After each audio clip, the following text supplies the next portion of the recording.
suscríbete. En el pasado, comenzamos a hablar del año más raro en la historia de WCW, entrando de lleno a lo sucedido a finales de 1999. Aquel año fue marcado por la llegada de Vince Russo a la empresa y la enorme cantidad de historias y personajes bizarros que se fueron desarrollando en los 4 meses que duró su primera etapa con la compañía. Una segunda parte de ese video quedó pendiente, en la que cubriríamos su segunda etapa durante el año 2000. Ese video aún estará pendiente, porque entre la primera y la segunda etapa de Russo en Atlanta tuvo lugar uno de los lapsos de 3 días más caóticos en la historia de la lucha libre, y que incluso se podría decir terminó con la guerra de los lunes por la noche. Hoy, en F24, recordaremos lo acontecido aquel fin de semana, el fin de semana más caótico en la historia de WCW. Ya llegamos a los 6,000 suscriptores, pero eso todavía no es suficiente. El tren de F24 no se va a detener aquí. Así que si eres parte del 95% de las personas que están viendo este video y no están suscritos al canal, suscríbete y forma parte de esta maravillosa comunidad. Ahora sí, comencemos con el tema. Ya habíamos visto antes que WCW en 1999 no era precisamente una obra maestra, con constantes cambios, situaciones bizarras y personajes sacados de quién sabe dónde que provocaron que la empresa se viera, más que como una competidora a la WWE, como una versión bootleg de su competencia. Entramos a detalle en el video anterior, pero resumiendo un poco lo sucedido, la llegada de Vince Russo en el mes de octubre transformó el ya de por sí decadente producto de la empresa y lo convirtió en una amalgamación de cosas que no tenían nada que hacer en un show de lucha libre transmitido de manera nacional. Desde personajes que copiaban de manera evidente a cosas hechas por la WWE, constantes menciones a la naturaleza predeterminada del show, buqueo enfocado a los pocos aficionados que había en aquel entonces usando los foros de internet y con giros de trama excesivos y cansados.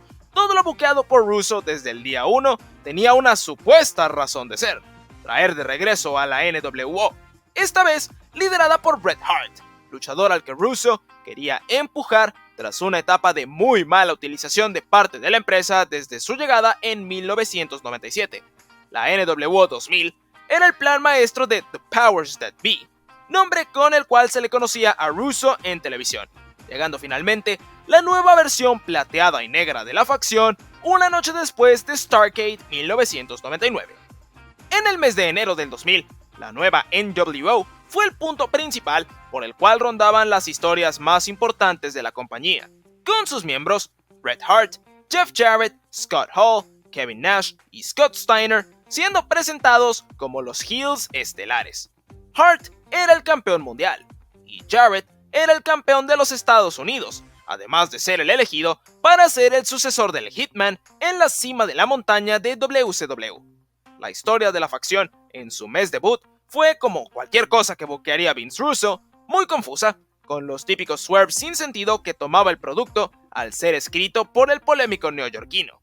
Finalmente, la cartelera para el evento Sold Out del mes de enero había sido cerrada, con 3 luchas de estipulación diferentes entre Jeff Jarrett y Chris Benoit por el campeonato de los Estados Unidos y la defensa del título mundial de Bret Hart ante Sid Vicious.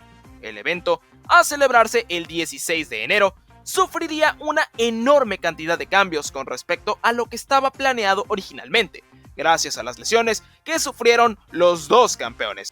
Jarrett no podría defender su campeonato ante Benoit y Bret Hart había sufrido una severa conmoción en su lucha en Starrcade ante Goldberg que no fue tratada de buena manera, con el Hitman manteniéndose activo en el ring y agravando su ya de por sí terrible lesión.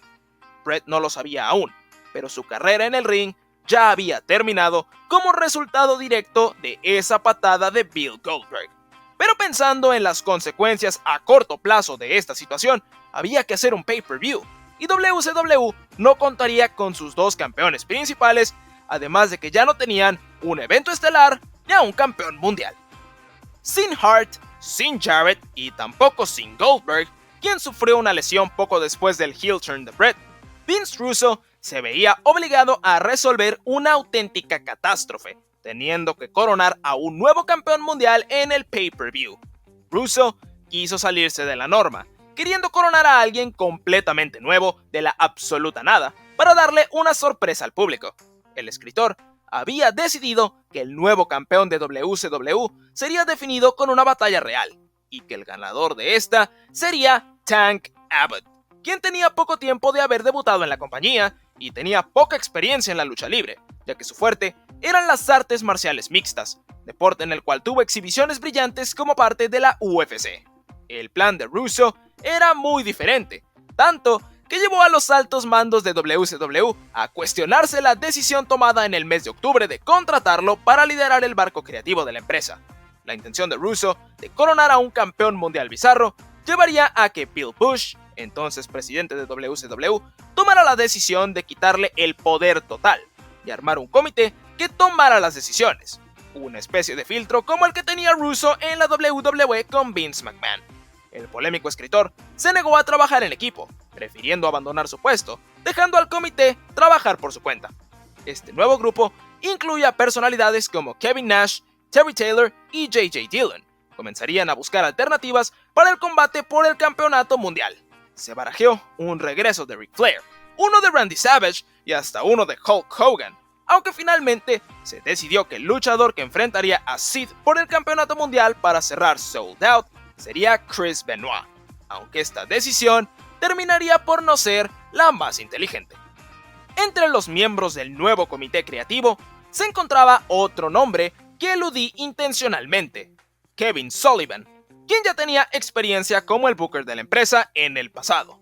Lamentablemente, muchos luchadores de la media cartelera que con Russo habían comenzado a recibir un empuje no estaban de acuerdo con el hecho de que el Taskmaster había recuperado algo de poder creativo en WCW, ya que ellos tenían la idea de que Sullivan les pondría un techo de cristal una vez más y no dejaría que su posición subiera. Entre todos los luchadores con esta preocupación, había uno que tenía motivos más que justificados para creer que Sullivan lo iba a sabotear: Chris Benoit, quien unos años antes había tenido una larga rivalidad ante Sullivan. En esta, Benoit se robó a la manager del Taskmaster, Woman, quien era esposa de Sullivan en la vida real. Kevin, quien buqueaba WCW en la época de este feudo, y con la intención de vender la relación de Woman y Benoit como algo real, convenció al par de viajar juntos y convivir constantemente en los caminos hacia los shows, algo que terminaría derivando directamente en el divorcio de Woman y Sullivan y su eventual matrimonio con el mismo Benoit. Kevin Sullivan buqueó su propio divorcio legítimo, por lo que el conflicto de intereses era una posibilidad bastante real. Tras el nombramiento de Sullivan como parte del comité, un grupo de luchadores entre los que se encontraban el mismo Benoit, Dean Malenko, Eddie Guerrero, Perry Saturn, Shane Douglas, Conan, Rey Mysterio, Juventud Guerrera y Billy Kidman, se reunió con Bill Bush para externar sus preocupaciones. El grupo de los 9 miembros del roster dio un ultimátum al presidente de la empresa: o él o nosotros, amenazando con abandonar la compañía y nutrir la media cartelera de la WWE. Por esto mismo, y para evitar más disturbios internos, WCW tomaría otra importante decisión con respecto al nuevo evento estelar. El evento estelar de Sold Out 2000 entre Chris Benoit y Sid Vicious terminó en victoria para el canadiense, quien así conquistaba el campeonato mundial de WCW por primera vez en su carrera, en un movimiento que simplemente era una nada escondida manera de intentar convencer al grupo de luchadores de quedarse en Atlanta. La lógica era que darle el campeonato a Benoit lo dejaría satisfecho, y al ser él la principal estrella entre los rebeldes, los demás entrarían en razón y seguirían al líder. Lamentablemente para los directivos, Benoit no cedió. Sus amenazas eran serias: o Sullivan o ellos, y esto no cambiaría aún siendo Benoit el campeón mundial. WCW logró convencer a algunos de los rebeldes de no desertar, como a Billy Kidman, a quien se le prometió un empuje, así como a Conan, Mysterio y Juventud Guerrera. Solo 5 se mantenían en su posición: Guerrero, Saturn, Malenko, Douglas y el que resultaba que ahora era el campeón mundial de la empresa, Benoit. Al final de todo, se llegó a un acuerdo, y los 5 se mantendrían bajo el compromiso de que Kevin Sullivan trabajaría los shows secundarios. Aún así, por el intento de motín, el grupo fue enviado a casa de las grabaciones de Nitro un día después del evento, menos Benoit, ya que un día antes habían tenido la genial idea de hacerlo campeón y el show tenía que basarse en él. El canadiense se mantuvo firme: si se van ellos, me voy yo también, abandonando la arena y dejando vacante una vez más el campeonato mundial. La historia llegaría a su fin una semana después, cuando Chris Benoit, Dean Malenko, Eddie Guerrero y Perry Saturn firmaron liberaciones incondicionales de sus contratos con WCW, permitiéndoles iniciar con la WWE inmediatamente. A Shane Douglas también se le ofreció esta liberación, pero debido a la poca certeza sobre si la empresa de los McMahon lo firmaría, desistió de salir de la empresa y se quedó en WCW, aunque de todas formas se sintió traicionado por la manera en que sus 4 compañeros se guardaron todo y no le dijeron sobre sus llegadas a su nueva casa. El grupo, ahora conocido como The Radicals, debutó en la WWE el 31 de enero del 2000, como invitados especiales de Mick Foley para combatir el régimen McMahon-Helmsley, aunque al poco tiempo harían su heel turn aliándose con Triple H. Malenko y Saturn no tendrían tanto éxito en su nueva compañía, con Malenko solamente llegando al cetro de pesos ligeros y con la historia más recordada de Saturn siendo su relación amorosa con un trapeador. Pero en el caso de los otros 2 luchadores, sus legados en la WWE serían bastante diferentes. Benoit fue empujado como estelarista de inmediato, estelarizando pay-per-views ante The Rock a lo largo del 2000, y eventualmente convirtiéndose en parte principal de SmackDown durante la Ruthless Aggression Era. Eddie hizo lo mismo, aunque su empuje tardó un poco más en llegar, aunque pudo demostrar más su carisma al lado de Chyna y eventualmente en un equipo con su sobrino Chavo. La conclusión a todo lo sucedido llegó en WrestleMania 20 en el 2004, cuando el show cerró con Eddie Guerrero como campeón de la WWE y Chris Benoit como campeón mundial pesado en uno de los momentos más emotivos de la lucha libre. Lamentablemente este momento no es recordado con la nostalgia que quizás merezca tras los actos cometidos por Benoit unos años después. WCW terminaría entrando a una especie de limbo por el cual transitaría los siguientes 3 meses, de enero a abril. La empresa bajo el mando de Sullivan dejó al lado las historias bizarras y tomó un poco más de sentido, aunque ese sentido no logró recuperar los ratings. Una vez más, se podía ver en los eventos estelares a luchadores como Hulk Hogan, Ric Flair y a Sid Vicious, quien fue el campeón mundial prácticamente toda la etapa de Sullivan como Booker. World Championship Wrestling no veía mejoría, todo parecía empeorar. Y como última esperanza, se decidió recurrir una vez más a Vince Russo, quien esta vez no vendría solo, siendo acompañado por un viejo lobo de mar, que había traído la época más exitosa de WCW tan solo unos años antes.